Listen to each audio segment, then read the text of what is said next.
I mean, I've just got to say, I have always dreamed of giving a speech from a staircase like this. So I've peaked, you know. My life it's all downhill from here. I think I don't know where I can go after this. I've got to say, it's a great thing to see a book evolve from just an idea that you have one day in the library and then to become an actual sort of manifested thing in black and white, or in color in this case. It's sort of, I guess, equivalent to having a baby, to hold it in your arms for the first time, except in this case, I'm very happy to say it didn't ruin my figure. I was worried that joke wasn't going to land, so I'm glad I got a few laughs anyway, thank you.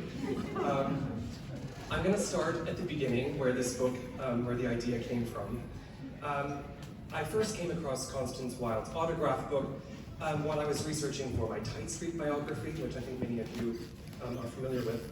Constance was, of course, one of the great historic and tragic heroines in the Tite Street story, and I've always been really quite fascinated with her, probably equally as fascinated with her as I've been with her husband, Oscar. Of course, the autograph book is mentioned in the two previous biographies of Constance that I consulted, and they both provide sort of tantalizing little glimpses of the autograph book and some of the more illustrious signatories, and I thought, I've got to go see this book for myself.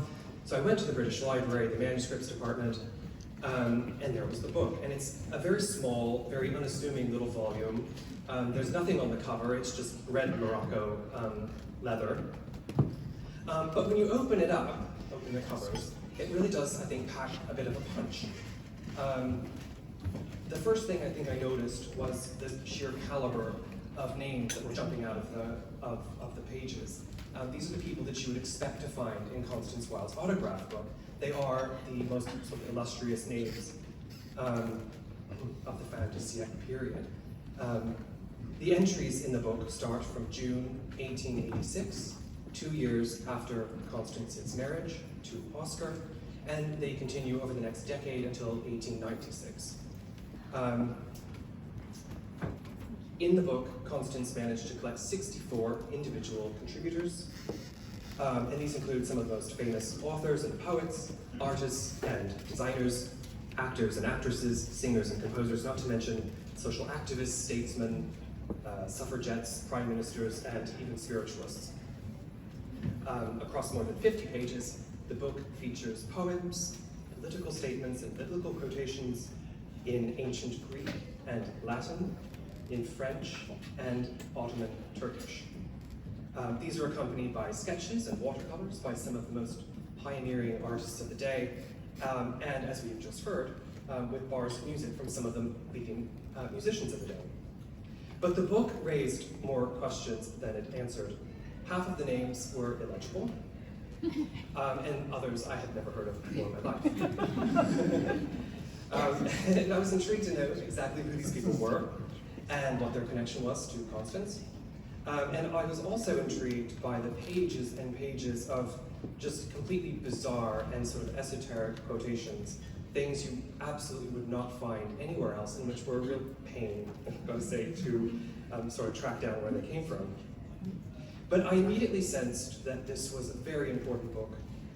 It not only illuminates the Wildes' social network, but also, I think, reveals Constance's own interests, her passions, her priorities. These are the people that she wanted to have in her autograph book that she was curating herself.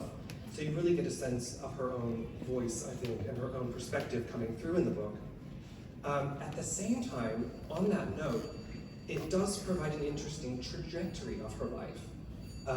And with its ups and downs, its triumphs and tragedies, those blank pages at the end of the book really do sort of tell their own sad story of her life in exile following Oscar's arrest and imprisonment in 1895. I felt that the book really needed to be in the public domain. It needed to be accessible to scholars who weren't able to get to the British Library, and to serve as a launchpad for future research. So the natural place was, of course, the Oscar Wilde Society. I approached Don and Don Mead, chairman of the Society, and Robert Whelan, who's editor of the Wildean.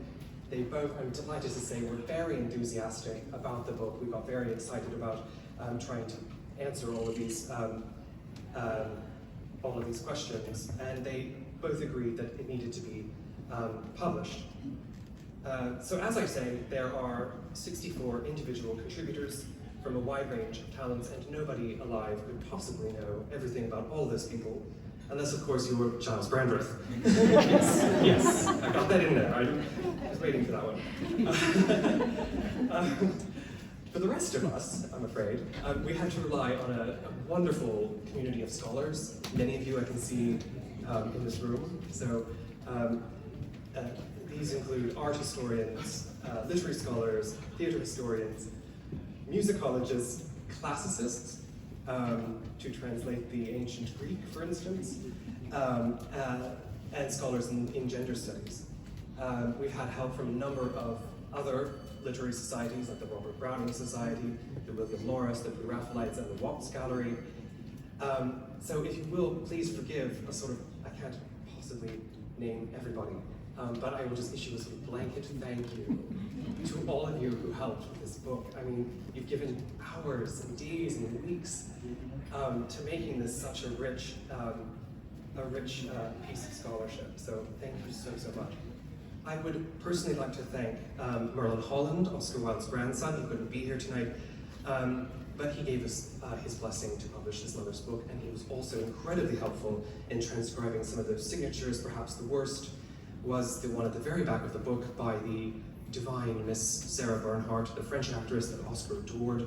When I first saw the book, I didn't even know it was handwriting. I thought it was just chicken scratch at the back. When I sent it to Merle, I said, has someone just tested their pen on the back of the book? No. That's Sarah Bernhardt writing in French, promising to produce Oscar's play Salome in Paris, which of course she never did, because it was rejected by the Chamberlain's offer. But anyway, so huge thank you to Merlin for that. All written sideways. I mean, she really made it difficult. She always insisted, apparently, this is a trend, she always signed autographed books on the last page of the book. She was a star, and she wanted to be the very last. So, I must also thank, the British Library, of course, for giving us permission to actually publish the book in the first place. They are represented here this evening by Laura Walker, lead curator of Modern Archives and Manuscripts. Laura, are you here? I don't think I met you on coming in, but anyway, thank you for coming and for giving us the permission to do that. I would also like to thank Don Mead and the entire executive committee of the Oscar Wilde Society. You have been just incredibly helpful in lending your expertise, your enthusiasm, and of course also proofreading various stages of the manuscript as it developed over time. We're always finding new and kind of interesting things about this book. I always say that every good book is really the merging between good content and a good production. I'm one of those people, I'm afraid I judge a book by its cover, and I have to say I think this book has got a beautiful cover. And I would like to thank Amanda Scope, our designer. I think she has done just an incredible job designing this book and really accommodating all of our many requests. You've done an amazing job. Thank you so, so much. We owe an enormous debt of gratitude to Joan Winchell. She had the vision to see this important book come into production, and she was very generous in her support to make it come to make it available to all of you. So I would like to send a heartfelt thanks to Joan. Thank you so much. Yes, and finally, out of everyone who has worked on this project, my most sincere thanks must go to Robert Whelan, editor of the Wildean. He's been an absolute star. His dedication and passion flow through every page of this book. Without his support, the book genuinely would not exist. His knowledge, incredible knowledge, his attention to detail, have added flavor to every character. I really cannot imagine working on this book with anybody else. It's been a real pleasure.